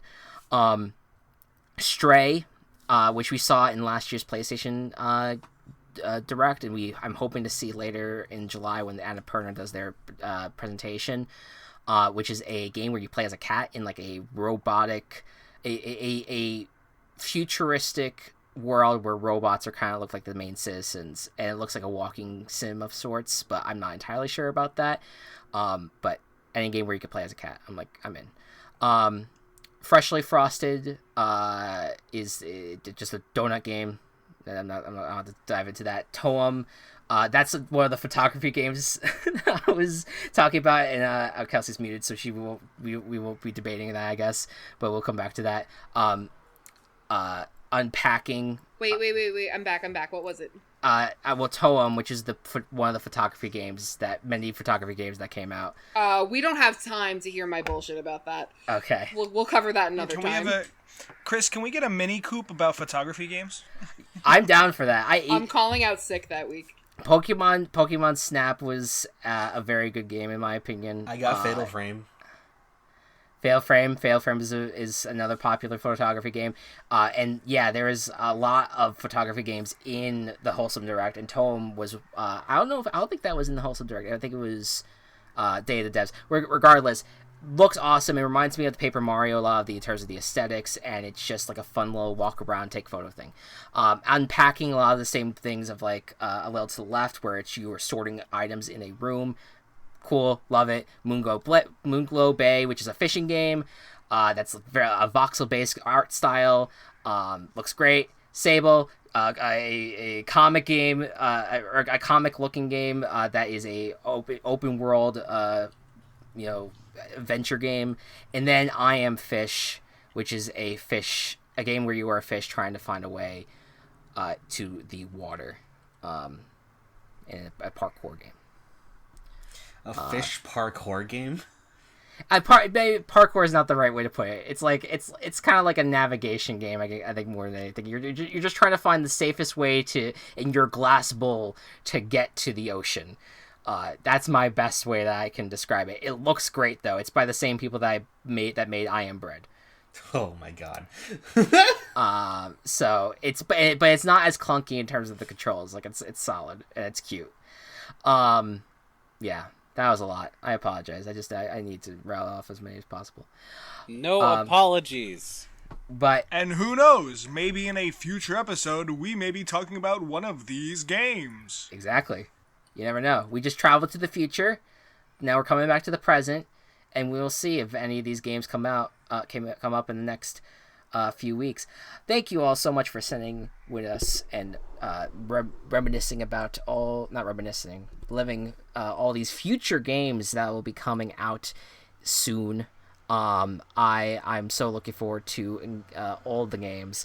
Next, Gaming Coop, as this bus goes driving by my fucking house, motherfuckers. Wow. We got Stupid children. stupid children at 10 o'clock at night. We're going to be doing we're talking soundtracks next time. We're talking music. The best music in games that you have experienced. So there's a lot of games that we can all talk about, hopefully. So looking forward to that conversation. Send us all the games that you are looking forward to over the next few years, and as well as your favorite soundtracks. If you send us your soundtracks, you may be mentioned on the show using the hashtag and adding us at the Game Coop. All right. What's the hashtag? The Gaming Coop. Okay. It's Hey, Chris. it's both a hashtag and an ad. Can I say something? Yeah, go ahead. Hey, kids. We're on TikTok now. Oh yeah, baby. Jesus Christ. That's it. Hey, teens. How do you So, do, fellow kids? If you're like me and you've got a short attention span, maybe I'll see you on TikTok. I love the idea of just us like swinging over the door and be like, "Hey kids!" Just TikTok. TikTok now, get here. Hey teens, we heard this app claps. See you there. Slappers. Oh god. Kids, we're on Facebook now. it's Honey, we've been on Facebook. it's Go tell your aunt to follow us. no, it's Yeah, go tell your aunt to follow us on Facebook. it's all Catch of our my spaces in stories MySpace. on Twitter. Stories on Twitter, yeah. All right, let's stop recording before we Yeah, go too yeah, let's go. All right, thank you all so much for listening. Game on. The Gaming Coop is brought to you by Team Chaos Productions. Follow us on Twitter at The Gaming Coop, or follow our other work at Team Chaos Pods.